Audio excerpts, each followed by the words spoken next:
10ই March রবিবার brigade চলো ডাক তৃণমূলের।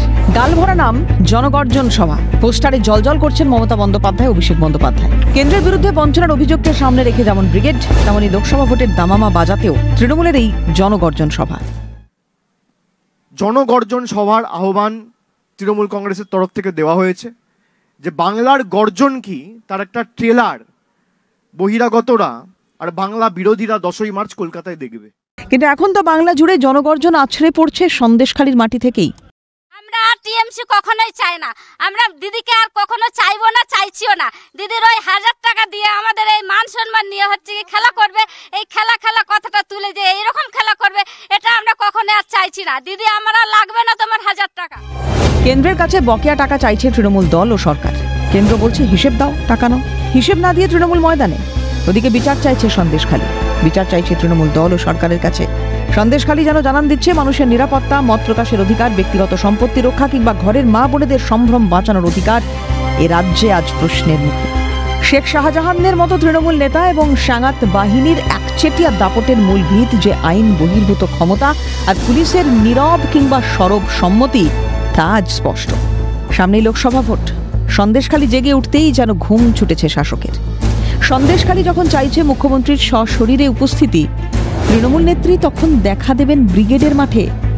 সন্দেশখালী থেকে নজর ঘোরাতেই হঠাৎ তড়িঘড়ি করে তৃণমূলের ব্রিগেড সভা ভাবছে রাজনৈতিক মহল। সন্দেশখালী কাণ্ডের মধ্যেই রাজ্যে আসছেন প্রধানমন্ত্রী নরেন্দ্র মোদী। ভাষণ দেবেন মহিলা সমাবেশেও। তাই কি উৎকণ্ঠায় রাজ্যের শাসক? মহিলাদের সম্ভ্রম হানির অভিযোগ থেকে নজর ঘোরাতেই কি কেন্দ্রীয় বঞ্চনার অভিযোগ? এরা তো বলেছিল যে পঞ্চায়েতে ভোট দিন আর তারপর আমরা সব টাকা নিয়ে আসবো দিল্লি থেকে লড়ে। তাহলে এখানে কেন রেড রোডে ধর্ণা করতে হচ্ছে, কেন ব্রিগেডে সমাবেশ করতে হচ্ছে? ব্রিগেড থেকে তৃণমূল নেবে বহিরাগত অত্যাচারীদের বিসর্জনের অঙ্গীকার। এখানে নিশানায় মোদীর সাহারা। প্রশ্ন উঠছে, বিজেপি বিরোধী জোট গড়তে মমতা অভিষেকরা যখন এক আসনে বসেন ভিন রাজ্যের নেতাদের সঙ্গে, তখন কেন কারো গায়ে লাগে না বহিরাগতর তকমা? অথচ সন্দেশখালীর প্রতিবাদী মায়েদের গায়ে বহিরাগতর তকমা লাগিয়ে দিতে এক মুহূর্ত দেরি করেননি নেত্রী। তাই আজও ফুটছে সন্দেশখালী। সামাল দিতে হিমশিম খাচ্ছেন বিধায়কও।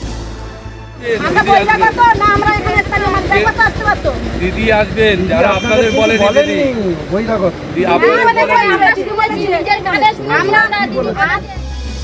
গণগর্জনের থেকে নজর ঘোরাতেই কি জনগর্জনের ব্রিগেড?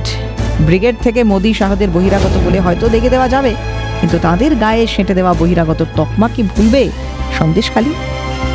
নয়দ্বীপের সন্দেশখালীর গণগর্জনে এখন তো বেপাত্তা তৃণমূলের ঘরের ছেলে, সন্দেশখালীর বাঘ শেখ শাহজাহানও। ক্যালকাটা নিউজ।